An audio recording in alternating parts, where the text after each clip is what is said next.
Hello everybody, welcome to Jim's Kitchen. I have with me today somebody you might know.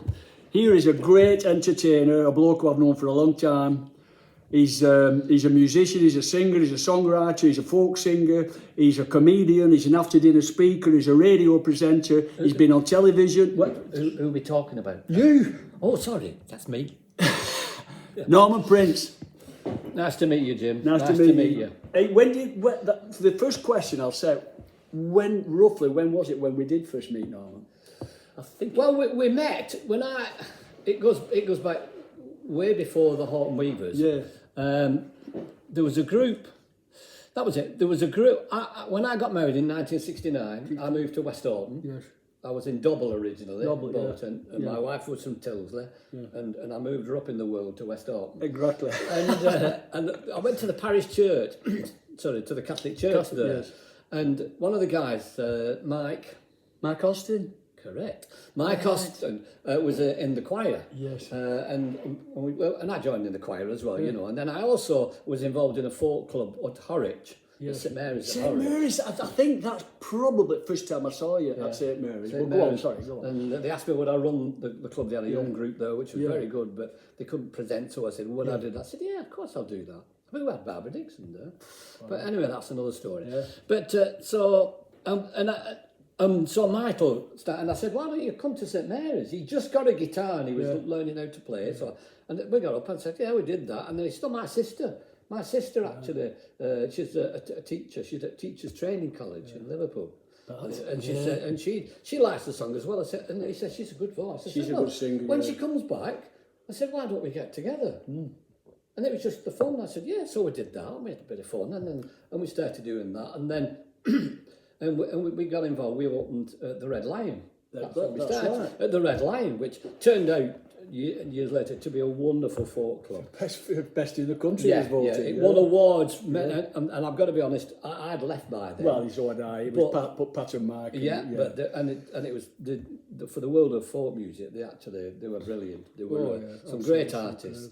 So we did that, and Tony, brother Tony, of course, sadly no longer with us, came and watched us. Yeah. And then somebody said, and I think it was Pat who said, it's sounding good. I said, yeah, but it's not quite balanced. We're not quite balanced. Do you know anybody else? And they said, and you came along to do a spot, floor spot. Yeah. I said, and you played your Bob Dylan, and I thought, oh, this is good. And I said to you, why don't you join us? And you said, well, yeah, being the shy, retiring person you are, you were there, and it was out of the guitar case before we said it. No, dead right. It was. Hey, I'll tell you what. First song you asked me to do, you were playing a song. You and Pat and Mike were doing Man Like Thee. And you said, when Oldham Tinkers do it, they have a mandolin. So I said, I can do a bit on guitar. And I started playing these little runs on guitar when you were doing Man Like Thee. And then we added it, and it was great. I love that time with Old Triangle. Yeah. The atmosphere of that folk club was just unique. It was. I was saying to Bernard and to a few other people who'd been on there, they very much remember it. And then about, I can't remember the actual years now, I think I went in it from 72, 73, maybe 74, something like that. Yeah. And I got married in 76. But another group started in 75, didn't it? Yeah. Well, there's a tale to that because basically, I was thinking of, but I left the Old Triangle. What year was that? A couple of years. That'd be 1975. Yeah. 75, right, About it would be 74, 75. It might have been the same thing.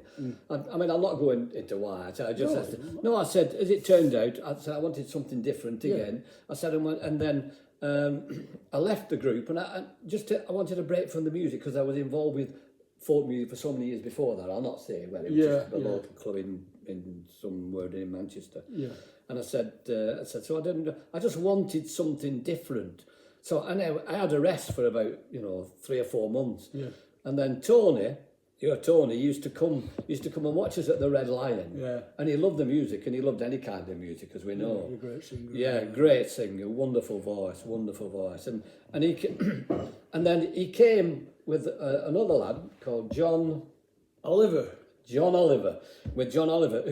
didn't play the instrument, didn't sing or anything, but he actually he actually came, living in this area, he actually came along, he knew all the songs, and he came, and him and Tony knocked on the door one day and said, Norman, you're missing music, aren't you? And I went, well, yes, I am actually missing it, you know, but I was still, you know, not deciding what I wanted to do. He said, why don't we go up to Old Blackburnians? Old Blackburnians, he said, and there's a group up there, and it was a Scottish lad who ran it, and I can't remember the name of them. And they were really good, really good. I'd seen them before, and I said, we'll go up there, and he said, why don't we go up there? Come on, get up there. And we went up there and we watched them, and then I realised when I was there how all this developed. Tony and John Oliver. But Tony and John said, yeah, come to the pub and we'll go up there. Said, yeah, but it's all the way over at Blackburn Rugby Club, Blackburn Rugby Union Club. And he said, ask Norman if he wants to come because he doesn't drink. Yeah, and that's it. So on the way back, I was like the coachman, and they're singing away. And then Tony, God bless him, turned around and said, near the end, he said, Norman, why don't we start to go? Because he was a singer, he was doing the clubs. And he was doing but he always loved folk music, but he was doing like in the clubs, he was doing Frank Sinatra, Tony Bennett sort of stuff. Yeah. Frank Sinatra, Tony, and he was doing all that kind of stuff. But he said, why don't we start a group? And John said, yeah, let's start a group. I said, there's one or two problems. We stopped the car. I said, there's one or two problems here, Tony. He said, what's that? He said, right, you can sing, John can sing, I can sing. I play guitar, you don't play anything, and I'm not a good guitar player. Well, so we've only got one guitar, and that's the... He said, well, that's David Littler. He's got a banjo. I said, yeah, he's got one, but he doesn't play it. I think it was his granddad's. I think he still got it. He obviously learned how to play. He did with the Weavers. He learned how to play. And he said, so we had a go. And he said, yeah, but we can do this and we can get David. Ask David. So we asked David, and then subsequently later, Dennis joined as a bass player. But so we just said so. And we said, yeah, we'll try it. And we rehearsed in David's house. And there's also another lad who'd been in touch with me on here, Davy Hughes, who used to play with Howard Magner. Yes. And he played bass with you, I think, a few times in the early days. Well, we thought we'd try it out. When we did the TV... with the Weavers. When we did the TV series, it was the Weavers he played with, was it? Or was it was the Weavers, yeah. When we did it, because we had... Secret, I'm letting you secret for this. Because we had session musicians backing us, because we were novices as far as television is concerned. So basically, it was something to cover us. We got a keyboard player in, who was brilliant, and the piano player. We had a bass. And so it filled in nicely. Was that? Sorry, I'm interrupting. Was that?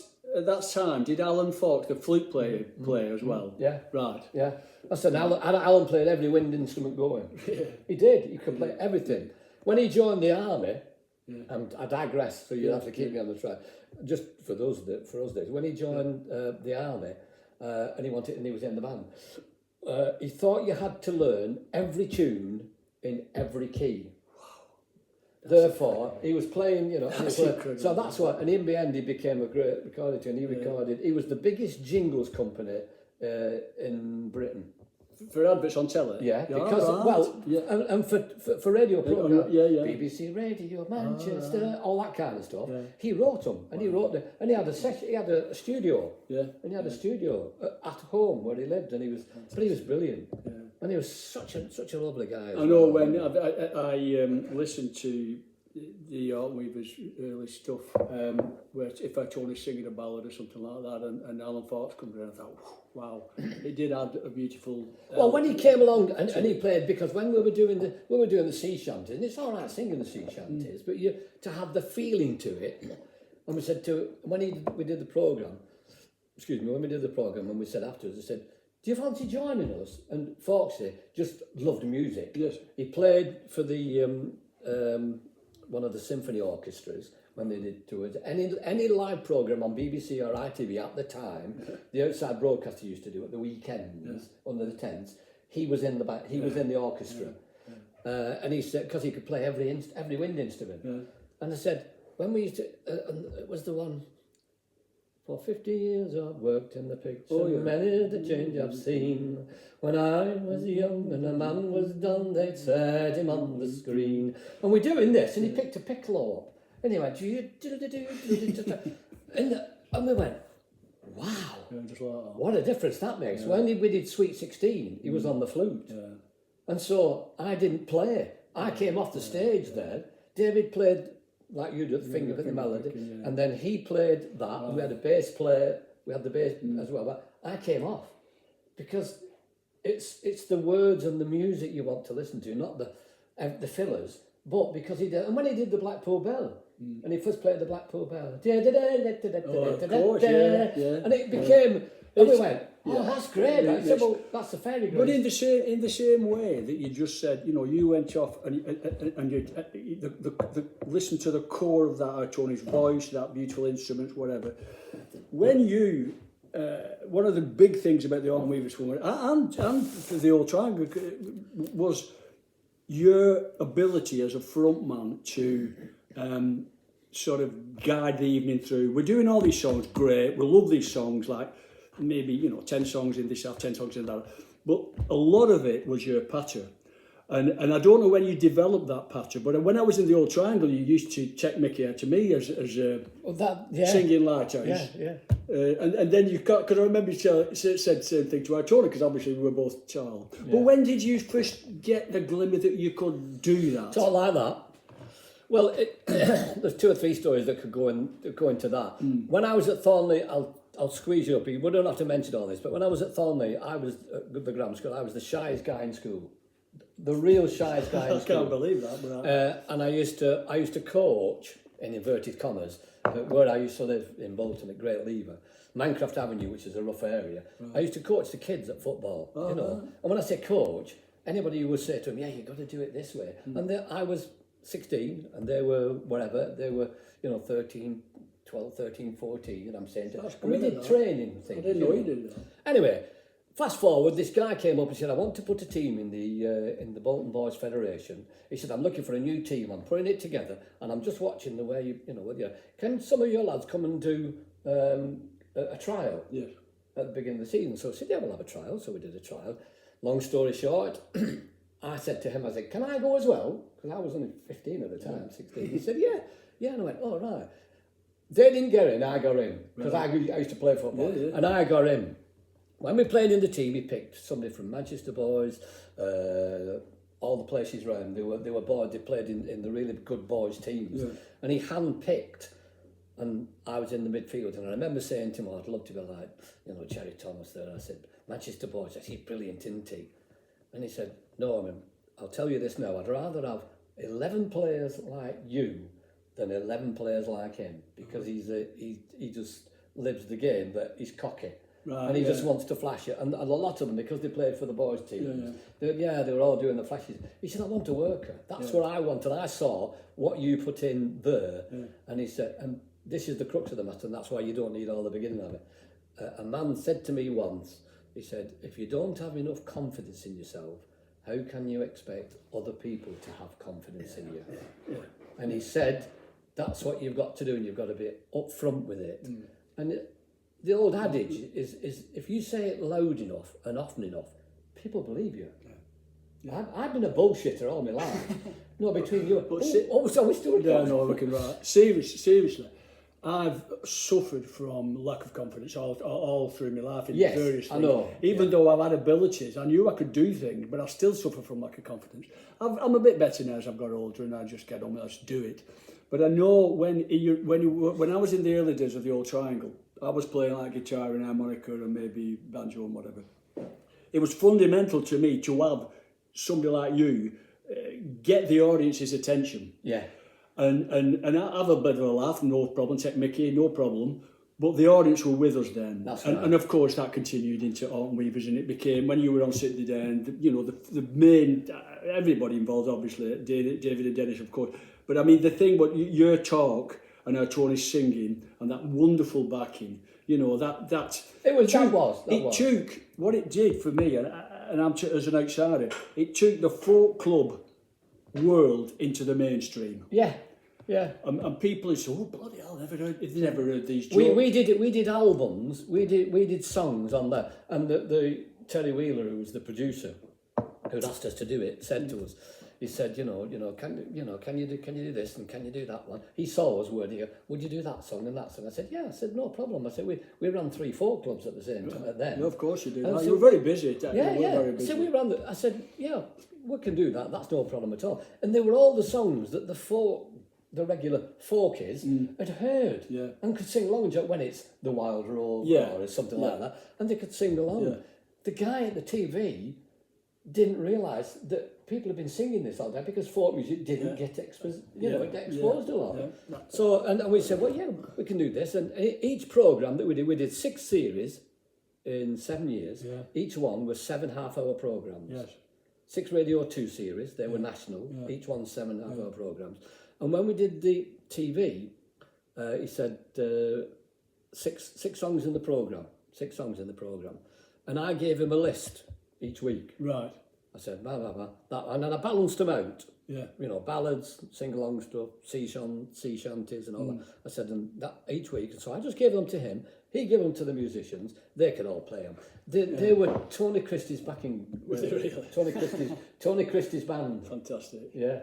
But did you, when you first started, there were Stu Francis, was it Stu Francis? Yeah. And Joe Gladwin. Joe Gladwin. They did the first couple of, but eventually you were on your own, weren't you? Well, that was it, you see, with us being amateurs, Yes. which we were. Yeah, at that time, yeah. Yeah, and we just, because we were amateurs, they said, he said, well, we've got you, of course we were quite nervous about doing it. He said, yeah. He said, right, we've got Stu Francis, who at that time, he's a Bolton lad, at that time, was voted Clubland Comedian of the Year, and Joe Gladwin. And I said, and I'm sure there's a lot of people would think, where have I heard that name before? That's the point. If you turn around and say, he was a right good day with a Hovis advert, everybody says, oh, we know him. But people didn't know his name. And he was a lovely guy. I said, so what they did, they were good. We did our music for the folky people, and at the same time they created a bit of comedy, and they made them too. And it was the old situation, which still goes on now, when the young one turned around and said, oh, come on, Grandad, what are you doing? You're going off. You lot, you don't know you're born these days. We had to do this and we had to do that. It was great, but we had to go up that hill there. And of course, because of the skill of both of them, that was it. And they did it for the first 2 series. And then after that, the manager said, right. And it was difficult to keep new material all the time. And he said, right.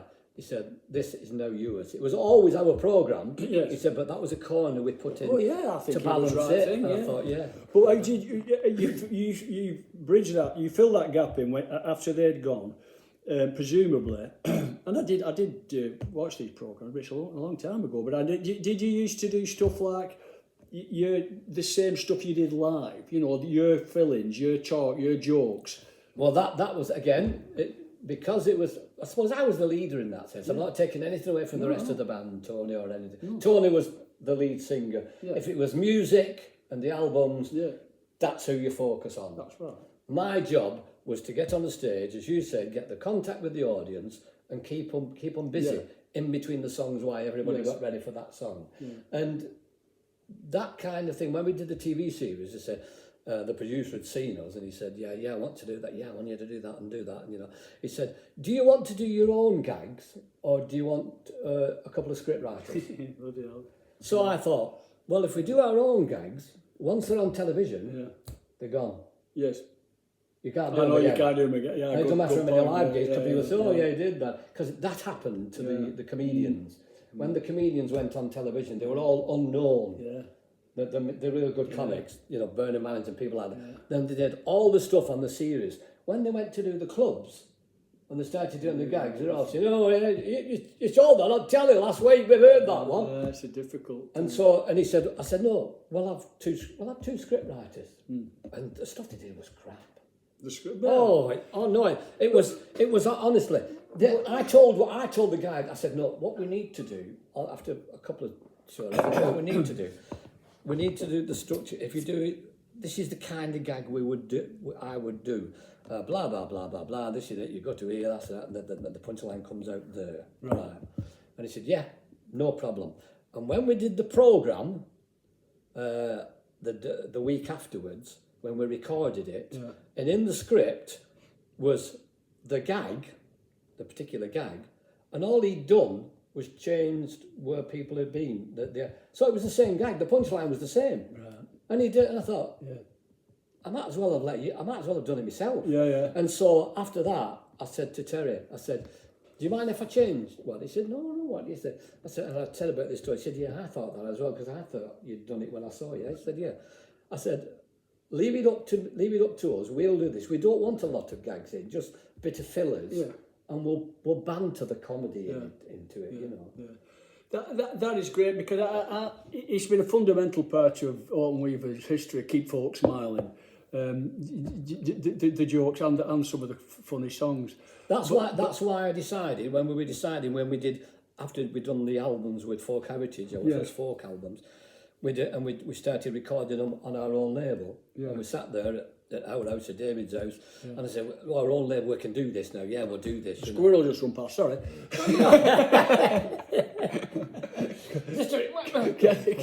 Well, sorry. But and we said.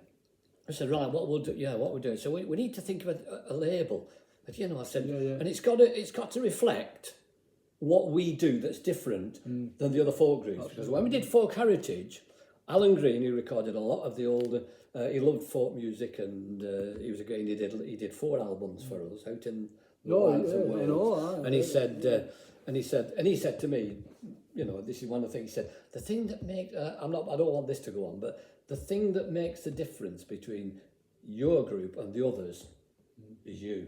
And I said, well, no. He said, no, it's your comedy, and it's your link. The other bands, the other groups that come on are real folk and all that kind of, and they're very, very good. But if you're not really a folk fan, once you've finished the song, there's a dip.